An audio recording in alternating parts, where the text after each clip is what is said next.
Dalam nama Bapa dan Putra dan Roh Kudus, Tuhan bersamamu.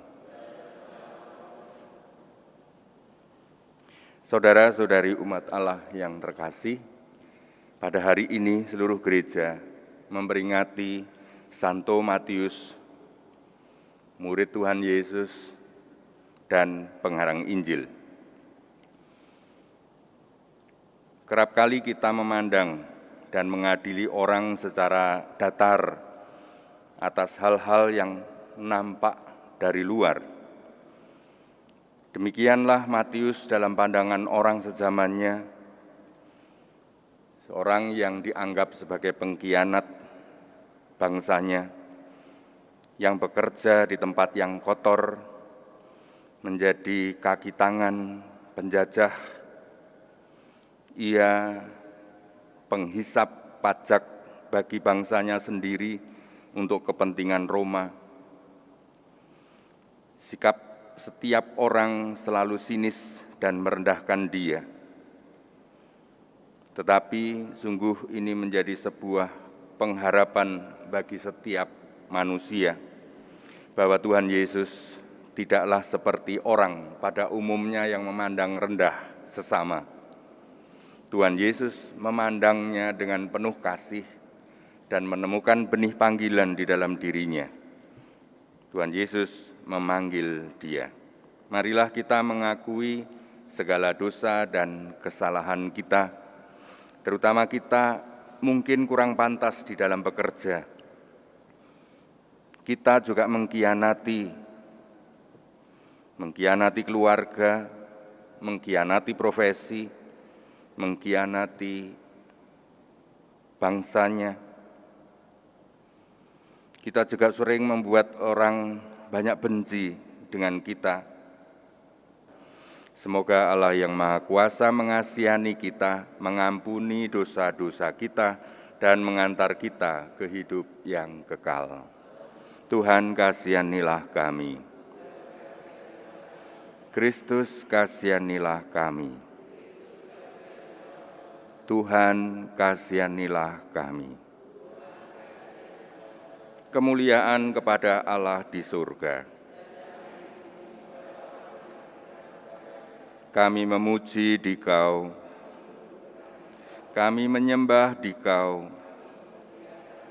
Kami bersyukur kepadamu karena kemuliaan-Mu yang besar. Ya Tuhan Yesus Kristus, Putra yang tunggal, Engkau yang menghapus dosa dunia, kasihanilah kami. Kabulkanlah doa. Engkau yang duduk di sisi Bapa, kasihanilah kami. Hanya Engkaulah Tuhan. Bersama dengan Roh Kudus dalam kemuliaan Allah Bapa. Marilah berdoa. Kita mohon perlindungan dan penyertaan Tuhan untuk para imam dan segenap umat di Paroki Hati Kudus Yesus.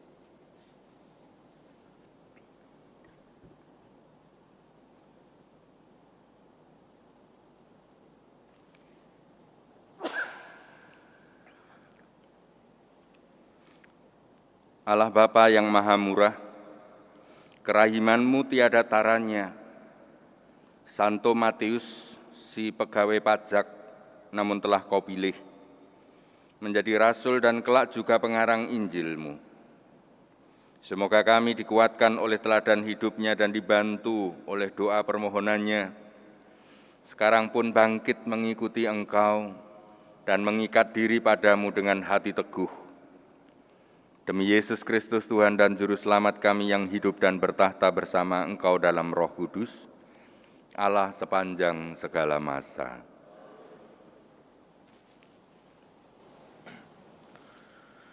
Bacaan dari surat Rasul Paulus kepada jemaat di Efesus.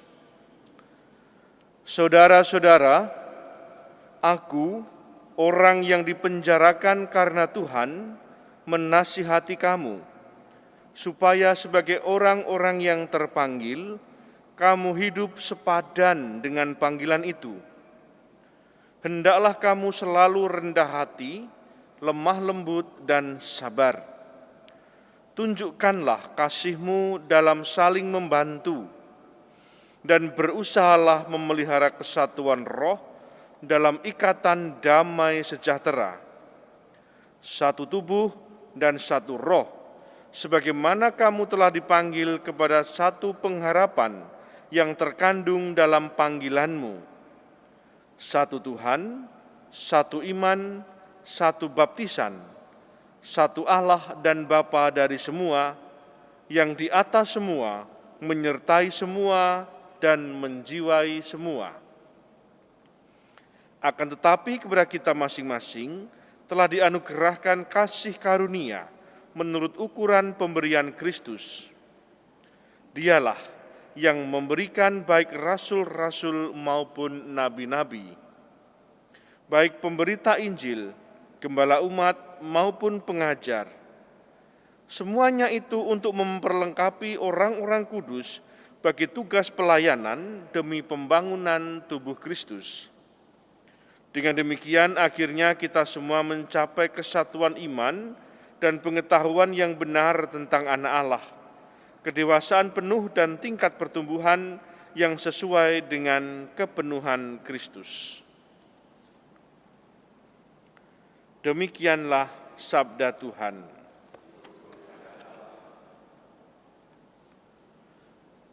Di seluruh bumi bergemalah suara mereka. Bergemalah suara. Langit menceritakan kemuliaan Allah, dan cakrawala memberitakan karya tangannya.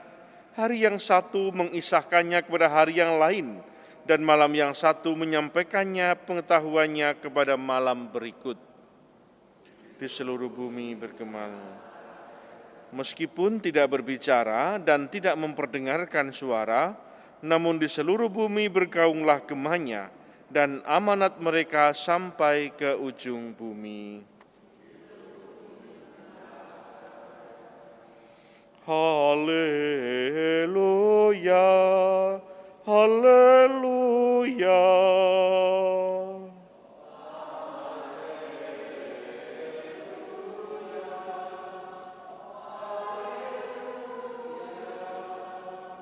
Allah Tuhan kami, Engkau kami puji dan kami muliakan. Kepadamu paduan para rasul bersyukur.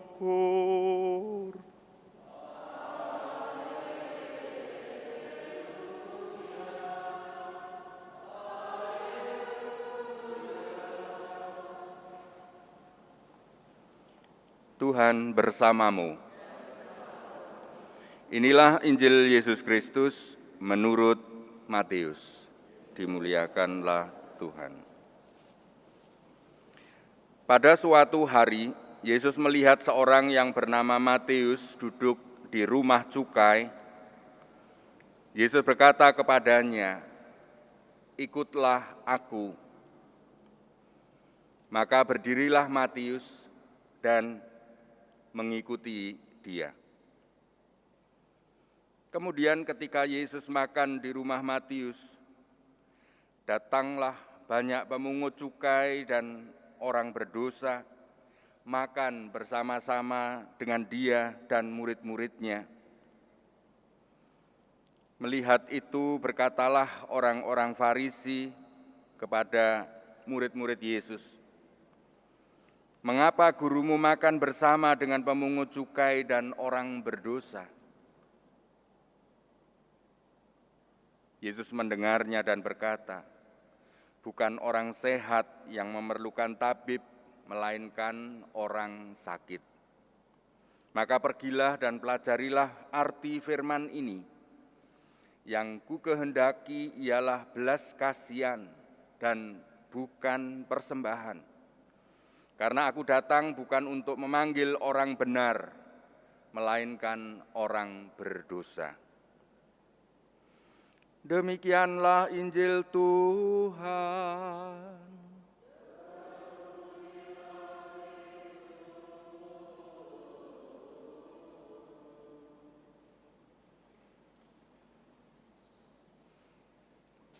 Kisah hidup Santo Matius, Rasul, adalah kisah yang sungguh menggambarkan dengan sangat jelas siapa Allah kita, siapa Tuhan Yesus, bagaimana belas kasih Allah, dan bagaimana cara Tuhan mewujudkan keselamatan. Pada umumnya orang, pada umumnya pimpinan ingin memperbaiki orang yang salah, ingin mengubah orang yang tidak baik, ingin menyingkirkan atau mempertobatkan orang yang sesat dengan cara kekerasan fisik, dengan menempeleng, dengan mengusir, menyingkirkan, atau kekerasan verbal dengan marah-marah, dengan menyindir, dengan tatapan mata yang mengadili, atau dengan kekerasan-kekerasan lain. Tetapi sungguh pengalaman Santo Matius ini suatu pengalaman bagaimana belas kasih Allah, bahwa cinta, bahwa belas kasih itulah yang mampu mengubah hidupnya dari akar-akarnya, dari pendosa menjadi penginjil, dari orang yang dibenci menjadi rasul. Kita juga seringkali tergoda ingin mengubah teman kita, mengubah anggota komunitas kita. Apa artinya orang marah? Apa artinya orang tua yang marah kepada anak? Apa artinya kita ini marah, membenci, mencerca, membicarakan keburukan orang? Sebenarnya di balik itu ada sesuatu yang positif tentu saja. Ingin bahwa anakku, sesamaku, temanku, anggota komunitasku adalah menjadi sempurna. Tapi ya lupa satu hal, yang tertinggal tidak sempurna adalah diri kita sendiri. Kita ingin mengubah orang lain menjadi baik, tapi lupa ternyata kita menggunakan cara yang tidak baik. Yang lain mungkin tidak menjadi baik gara-gara cara kita, karena cara kita adalah cara yang tidak baik. Kita ingat Paus kita, Paus Fransiskus, mempunyai moto kepemimpinan penggembalaannya, Miserando atque eligendo. Ini adalah satu petikan frasa tiga kata yang diambil oleh Paus Fransiskus untuk menjadi moto imamatnya. Dari mana kalimat ini diambil? Yaitu dari teks khotbah Santo Beda, seorang kudus dari Inggris, di mana Santo Beda berkisah menuliskan tentang pengalaman pertobatan Matius di dalam hidupnya. Matius setiap hari sudah sampai kebal hatinya, karena semua orang ingin menghendaki dia keluar dari pekerjaannya. Banyak orang tidak paham bahwa pekerjaanku yang buruk ini adalah tumpuan keluarganya. Banyak orang yang tidak tahu bahwa pekerjaan ini ku perjuangkan untuk hidup. Orang hanya mencela, menghukum, mencibir, memandang sinis dan merendahkan, bahkan meludah dan mengumpat setiap hari. Itu adalah pengalaman hidup Santo Matius. Tapi suatu saat ketika sedang dia di rumah pemungut cukai di suatu hari, datang Yesus dan serombongan kecil muridnya. Yesus berhenti dan miserando atque eligendo.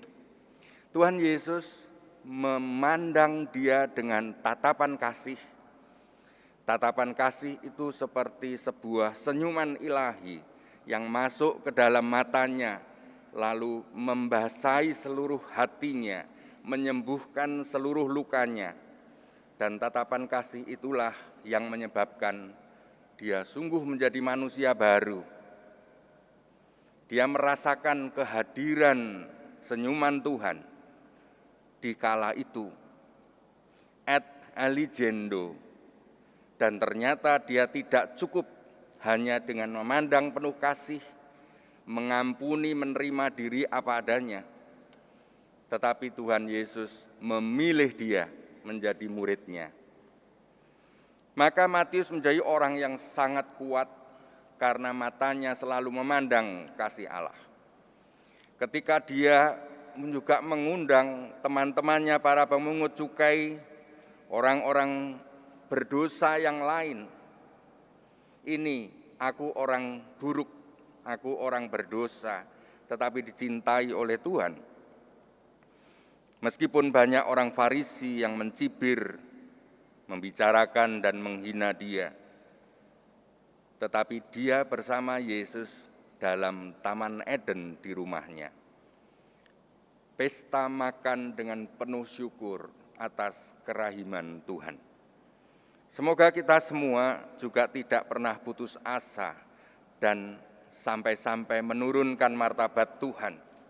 Seakan-akan Tuhan itu tidak mampu mengasihi, Tuhan itu tidak mampu mengubah hidup orang, sehingga hanya kekerasan mulutku, tatapan tajam mataku yang mampu mengubah orang.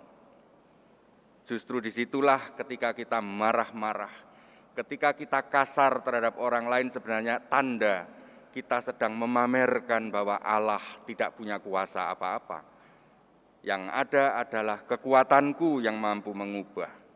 Disitulah Matius diajari oleh Tuhan Yesus bagaimana kiat cara untuk mengubah orang jahat menjadi baik, orang yang minder menjadi percaya diri, orang yang tersingkir malah menjadi murid pilihan, yaitu dengan mencintainya.